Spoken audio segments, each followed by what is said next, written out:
nga ba natin makikilala ang Diyos kung siya ay nabasa sa saklaw ng intelektuang pagsusuri? Ang aking thesis ay hindi empirikong ebidensya ang pangalahing daan sa kaalaman tungkol sa Diyos, kundi ang kamalayang tungkol ng pananampalataya at pinapalalim ng pagkukulang nilay-nilay na tinuturo sa isang lumalagpas at transcendent na pinatunan. Ngayon sa aking tatlong suporta. Una, Diyos bilang lumalagpas. Di tuwirang nasusukat sa espiritu para ng Diyos. Tinutuwa ng pamamaraang ito ng kaalaman ng ang obserbasyon tulad ng ginagawa ng Abraham. Ginagamit ito upang pag-aralan ang mga bagay na pisikal at nakikita sa mundo. Alam naman natin na ang Diyos ay transcendente. Ibig sabihin, lampas siya sa pisikal at material na realidad. Dahil dito, hindi siya maaaring direktang makikita o masukat. Kaya sinasabi sa aking unang punto na ito ay hindi sapat na ang empirikal na paraan upang makilala ang Diyos. Pangalawa, debosyon bilang panloob na karanasan. Hindi lamang isang emosyon ang debosyon. Isa itong malalim na pakikipagtagpo sa Diyos sa kaibuturan ng puso ng isang tao. Sa panalangin at pagninilay, nararanasan ng tao ang presensya ng banal. Ang ganitong karanasan ay nagbubukas ng kamalayan sa isang realidad na higit pa sa sarili. At ito rin ay nangangahulugan na ang tunay na debosyon ay hindi lamang nakikita sa mga panlabas na gawain. Ito ay nangyayari sa loob ng puso at isip ng isang tao. Ibig sabihin, ang debosyon ay isang personal na karanasan kung saan ang tao ay nagkakaroon ng malalim na pananampalataya, pagtitiwala at pag-asa sa Diyos. Pangatlo, ang papel ng katuwiran. Tumutukoy ang katuwiran sa kakayahan ng tao na mag-isip ng maayos at umunawang lohikal na paliwanag tungkol sa mga bagay. Sa madaling salita, ito ang paggamit ng isip o rason upang malaman kung ano ang totoo at tama. Sinasabi sa ikalawang punto na ang debosyon o pananampalataya ay nangyayari sa loob ng isang tao. Kaya ang papel ng katuwiran ay mahalaga upang hindi maging bulag ang pananampalataya. Hindi sapat na umaasa lamang sa damdamin. Ang karanasan ay kailangang pagnilayan at suriin. Sa pamamagitan ng pag-iisip, tinatanong natin na totoo ba ang aking naranasan? Ano ang kahulugan nito?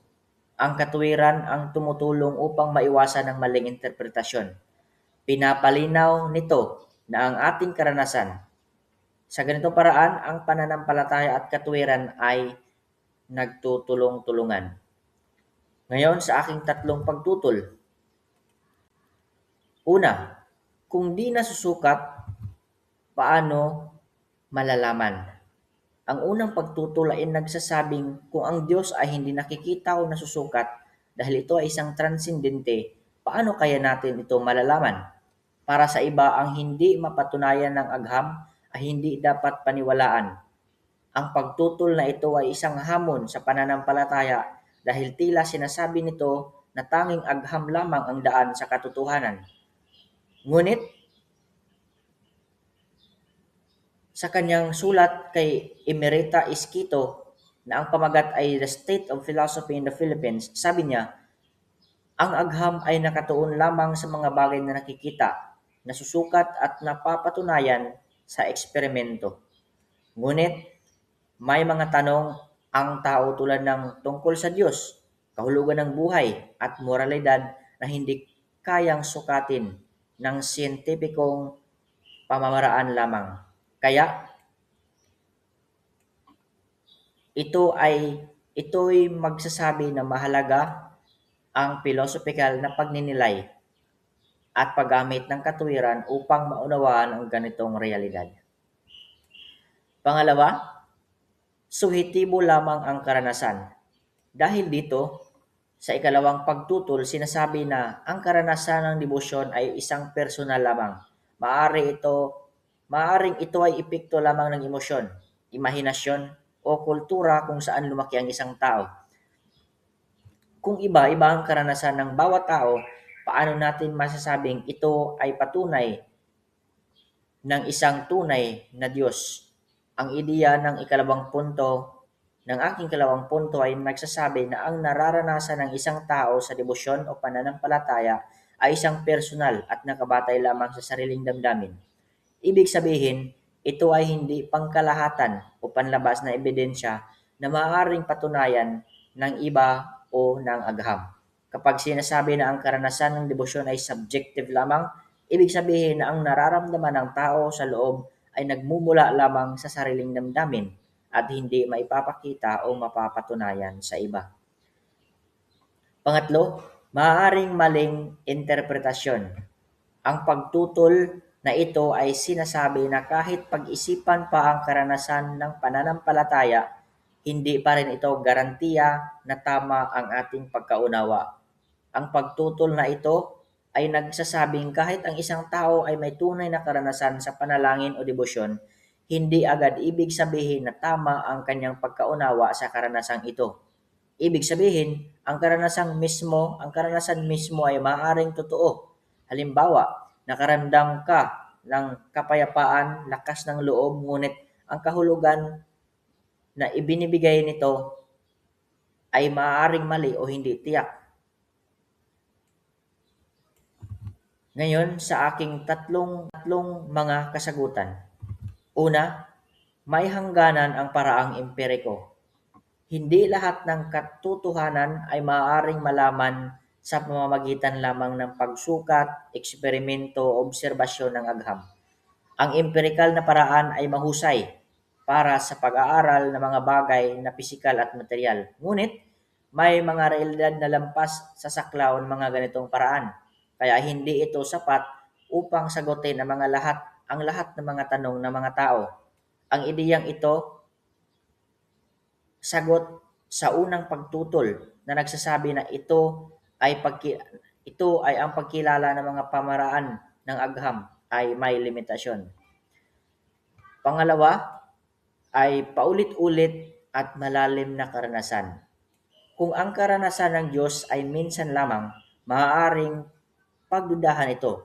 Kapag ang isang karanasan ay nagdudulot ng tunay na pagbabago, nagiging mas mabuti, mas mapagmahal at mas makatarungan ng tao, at ito ay palatandaan na hindi lamang ito ilusyon. Ang puntong ito ay nagpapakita na ang pananampalataya ay hindi bulag na paniniwala. Ang puntong ito ay hindi simpleng pagtanggap ng isang ideya ng walang pag-iisip. Ang tunay na pananampalataya ay isang pagtitiwala na bukas sa pag-unawa at pagninilay. Kaya kapag ang isang tao ay naniniwala sa Diyos, hindi niya iniiwasan ang kanyang kakayahang mag-isip. Sa halip, ginagamit niya ang kanyang isip upang pag-isipan at mas maunawaan ang kanyang pinaniniwalaan. Pangatlo ay ang pagsama-sama ng pananampalataya at pagninilay. Hindi pagtakas sa pag-isip o katuwiran ng pananampalataya. Sa halip, ito ay pagtitiwala na sumusuporta ng pagninilay. Ngunit ang puntong ito ay nagpapakita na hindi ganito ang tunay na kahulugan ng pananampalataya. Ang tunay na pananampalataya ay isang pagtitiwala na pinapalalim at pinagtibay ng pagninilay at paggamit ng isip. Ang karanasan ay hindi nananatiling simpleng damdamin, kundi nagiging isang karanasang inuunawa at sinusuri ng isip. Ang puntong ito ay sumasagot sa ikatlong pagtutol. Sa puntong ito nagiging mahalaga ang pagsasama ng pananampalataya at pagninilay bilang sagot sa ikatlong pagtutol na nagsasabing maaaring mali lamang ang interpretasyon ng tao sa kanyang karanasan. Totoo na may posibilidad na magkamali ang isang tao sa pag-unawa sa kanyang nararamdaman. Ngunit kapag ang karanasan ay pinagninilayan ng mabuti, mas nagiging maingat ang tao sa pagbibigay kahulugan dito.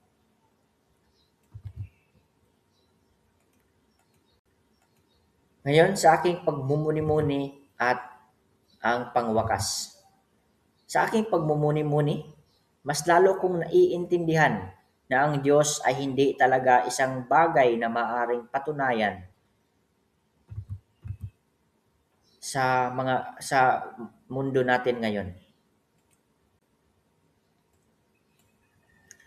Sa aking pangwakas, ang pagkilala sa Diyos ay hindi lamang isang theoretical na usapin, kundi isang personal at patuloy na paglalakbay sa buong pagkatao kung saan ang tao ay unti-unting nakaunawa sa pamamagitan ng pagsasama ng pagninilay at ang katuwiran ay hindi upang ganap na maunawaan ng Diyos bilang isang konsepto kundi mararanasan siya bilang isang misteryo.